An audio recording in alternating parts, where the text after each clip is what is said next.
say it. All right, I'll get started then. Just raise your hand. Aryna, through to the semi-finals again here in Melbourne. Talk about how pleased you are with tonight's match and how you're feeling generally at this stage of the tournament. Yeah, I'm super happy to get through this match. Barbora is a tough opponent, and we always had really tough battles against each other. And I'm happy with the level I played, and of course, I'm happy to get this win. Okay, we'll start over here, Simon. Well played, Aryna. Just with the way that the matches were running long, can I ask you, did the tournament ask you if you were prepared to move to Margaret Court Arena, and did you say no? I mean, there was the possibility that one of our matches will be moved, but we just decided to see how the Novak and Fritz match will go. If it's gonna be too long, then we kind of like agreed for the possibility to be moved. But Novak won third and first set, so we just went on court as normal. So if it had gone to 5, you think you might have taken the switch at that point, if it had gone to 5 sets? Probably, but I'm happy that it wasn't that long match, and we were able to play on the Rod Laver Arena. I think for the quarterfinals match, that's important to be played on such a big stadium. Okay, next question. Eleanor, yep. Yeah, Aryna, when you play in the night session, presumably one of the advantages is that you should know when you're going to start your match. So I just wonder how kind of disruptive is that to your planning? I mean, of course, it would be much better to start at 7, but you cannot control other matches, and yeah, they played for long. But I just try to focus on myself and just wait a bit longer. It's not that bad, and yeah, of course, better to start at time, not before time where it's supposed to start it, but it is how it is, and we have to adapt quickly to the conditions, and I think, yeah, we did it well. Simon? Aryna, you played really late the other night, and you won very quickly. When you play later than expected like that, does it focus your mind? Do you really think, I'm going to get this done as fast as I possibly can? Because it looks like it. I would say every time I play that late, I would like to get to win as fast as I can. But I'm trying to focus on myself, because if you're in the rush, it can really and ends up really bad for you. So I'm trying to not to rush things, and if I finish quick, that's good. If not, then it is how it is. Matt? Just so I have this clear, were you asked while the Novak match was going on, do you want to start now on Margaret Court? Yeah, they ask our opinions. What do we think, and if we want to be moved right now, and we just told them that, well, let's see how this match goes. If it's going to be really long, then yeah, maybe it's a good idea to be moved, so they're not gonna finish like Medvedev finished another night. But Novak won that set 6-2, and it still was quite early, and we decided to wait for this match.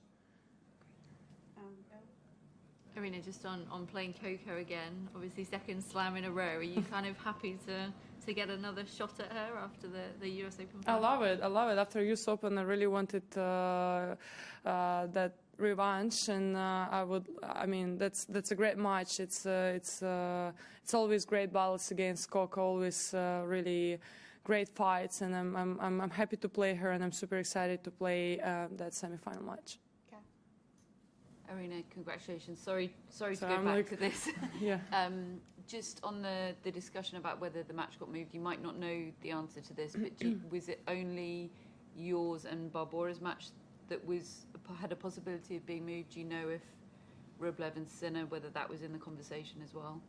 Well, in that room was me and Barbora, but we just told them, you can ask guys if they want to be moved, because like, if they don't want to finish that late.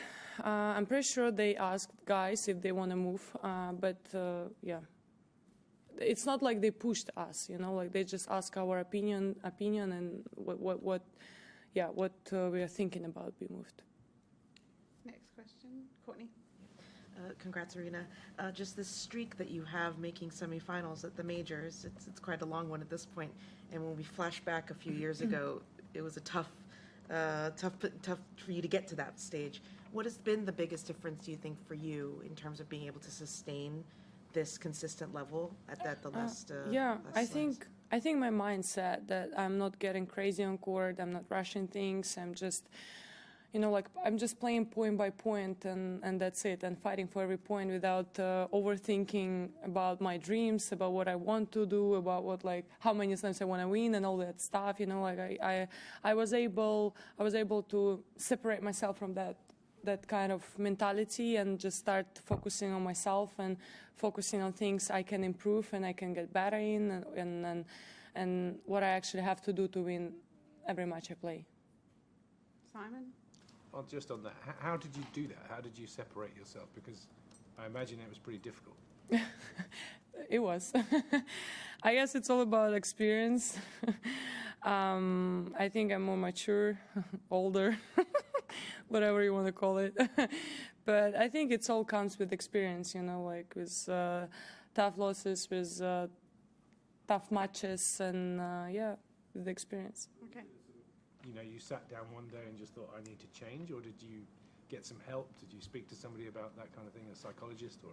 I mean, I used to work with psychologists for 4 or 5 years, when you're working with psychologists, at some point it's really helping, especially for young players just start playing, on tour.